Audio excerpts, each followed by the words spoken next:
Exam రాసేసిన తర్వాత ఇంటికి వచ్చి క్వశ్చన్ పేపర్ అంతా మళ్ళీ క్రాస్ చెక్ చేసి దీనికి 2 మార్కులు, దీనికి 1/2 మార్కు, దీనికి 4 మార్కులు అని లెక్క వేసుకున్న తర్వాత 94 వచ్చాయి అనుకోండి, దానికి 1 మార్కు కూడా తగ్గకూడదు.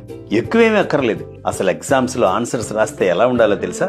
ఆ పేపర్ కరెక్ట్ చేసే ఇవాల్యుయేటర్ కి మా అమ్మాయి మా అబ్బాయి ఇలా రాస్తే బాగుంటుంది అనిపించాలి.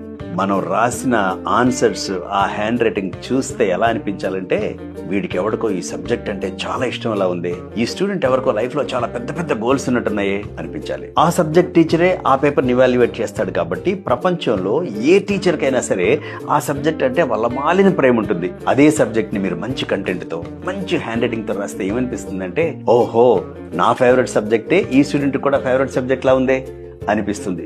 ఫైనలీ మార్కులేని జోబుల నుంచి ఇచ్చే డబ్బులు కాదు కదా. ప్రపంచంలో టీచర్స్ అంతా చాలా కైండ్ హార్టెడ్ ఉంటారు కాబట్టి మంచి కంటెంట్ తో, చక్కటి దస్తూరితో 1 మార్క్ ఏంటి